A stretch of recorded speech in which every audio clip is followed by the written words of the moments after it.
Alexander Jeffrey Santos, and I'm here to talk about what is divorce. Now we're going to look someone who knows what is divorce and everything about it. Hey, what's your name? Hi, I'm Pat. And did you know there are only two countries that doesn't allow divorce, which are Vatican and the Philippines.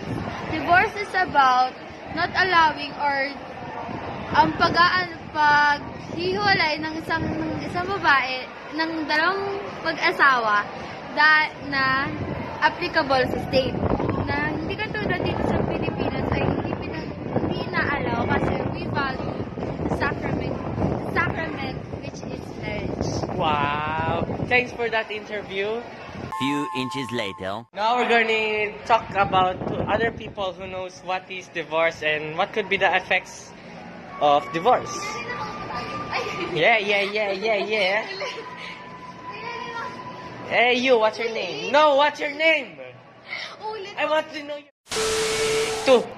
What are the effects of divorce? So the effects of divorce on children's mental health. So insomnia and increased panic. The emergence of various phobias. Decreased activity of cognitive process. Yeah. Or vice versa. Increased aggression and anger, anxiety and disturbance. Yeah. Inability to control one's emotion and depression. So separation can cause severe stress even for an adult. So this separation may affect a child's further personality development and the formation of his or her values in life. For short, Depression can lead to... Ay, mali. Short, what is divorce? What's the effects of divorce? Divorce can cause depression on children's mental health. Oh. Question. What if the married couple doesn't have any children?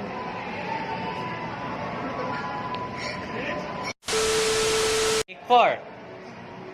Now, what if the couple doesn't have any children? They causes depression to each other. They cause, not they causes.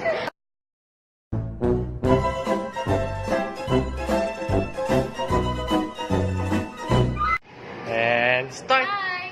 Now we will watch a video about divorce and how can it affect couple and the children who might be suffering from the separation of their parents. Thank you.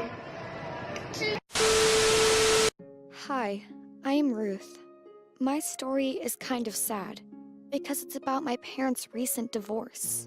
It's still a bit hard for me to speak about, but I think it is important to share my story and maybe help some of you to come out of a situation like that. First, a bit of background. My parents were married for 20 years, and in my eyes, they've always been an ideal couple. They were pretty different, but I thought it was that classic case when two people complete each other, just like two puzzle pieces. He is a big man, quiet man, always with a kind smile for anyone. My mom is the exact opposite, a firework of a person. She is always talking, doing something, laughing noisily, and making scandals with anyone. What do they have in common? Me. I'm a single child, and they both adore me. I love them both, but I've always been a mother's baby. I never had a problem to answer that stupid question they always ask kids. Whom do you love more? Mom was always the answer. Sometime after my 15th birthday, my parents called me for a talk. I hate that we need to talk stuff. So I got pretty nervous at once. My bad premonitions were correct. As I heard that phrase, every child dreads. We decided that we need to divorce. You are a grown-up and hope you understand us. Well, I acted very understanding, and I didn't even ask a thing. But one thing was bothering me. How come didn't I notice they were not getting along anymore? Can it be that I was living in a world of rainbows and unicorns? While such a huge crack in my family was growing, all of a sudden, our life became a real hell. They started the process like two civilized people and kept it up like that, dividing assets, until it came to their common, most precious thing, which is me. Each of them wanted to make me live with him and was ready to stand their ground. Mom, Dad, I'm still an alive person, not a thing. Maybe you will ask me. Finally, it was decided that as far as I am nearly a grown-up, I'm supposed to make a choice on my own and communicate it in court. Wow, I knew I would need to grow up one day, but didn't expect to do it so soon. We were still living all three together. But this was not our nice cozy home anymore. I noticed one thing that was worrying me a lot. My mom tried to win my affection in any possible way. She started buying me expensive stuff. She took me out to enjoy ourselves in spa and restaurants.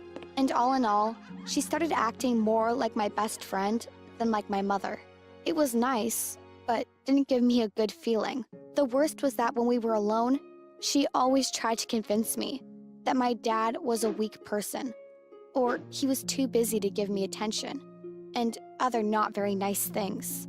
My dad in all this, he was acting like he already lost, was there sad, eating his dinners all alone, and looking at me like a kicked dog. Right before the court, I accidentally overheard something super painful. Mom and Dad were having a private talk when she said, "If you claim that you don't have possible ways to take care of Ruth, I will let you see her freely anytime. Otherwise, I will accuse you to be violent and will do anything to limit your parent time. Do as I say, because you know that anyway, she'll choose me." It was like I was hit by lightning. My eyes opened at once on how manipulative my mom was all the time. And this blackmailing was horrible. I heard Dad giving up to her, just to have the possibility to see me. I was overwhelmed and made my decision. Next day, to everyone's shock, I said that I wanted to remain with my dad. My mom looked like slapped in the face, and my dad burst into tears right there in front of everyone. After I remained to live with my dad and Mom left, I had a very bitter feeling. With our friendship finished, she called me from time to time just to tell me what an ungrateful traitor I was. I didn't know what to answer her. After all, she's my mom, and I love her. I still didn't think I had done anything wrong, though. At the same time, my dad was absolutely happy, always caring, always asking for my opinions, and giving me nice treats. I got lots of freedom that was really handy for a 15-year-old girl, but once I tried to abuse that freedom.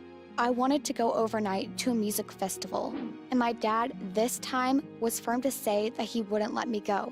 I was too young. I cried and yelled, but he said it wasn't something I could negotiate. Despite to go, I suddenly shouted at him, "You know what? If you don't let me go, I will call Mom and ask her to let me live with her." That kicked dog expression came back at once on my dad's face. He just said, "Okay, do whatever you like," and left my room silently. I stood there, unable to believe how much I screwed up. I just blackmailed my dad. I was so ashamed of myself. I realized how much of my mother's traits I had myself. The same traits of shameless manipulator I detested her for. But soon, I also realized I can understand her a little bit more now. She manipulated me and blackmailed my dad because she was so desperate, and she did it for something way more serious than my little teenage whims. This realization helped me learn to control myself a little bit better, and soon got me closer to my mom again. I understood she was not a villain, just used her own ways in a moment of desperation. So guys, maybe my story will help you to overcome the aftershock of your parents' divorce. Look into yourself, and you'll find the traits that you have in common with your parents. Maybe after all, you will understand them better and live in peace with their situation and yourself. Please comment my story and share it with your friends. I hope so much that this way I will be able to help someone, and thank you very much for watching.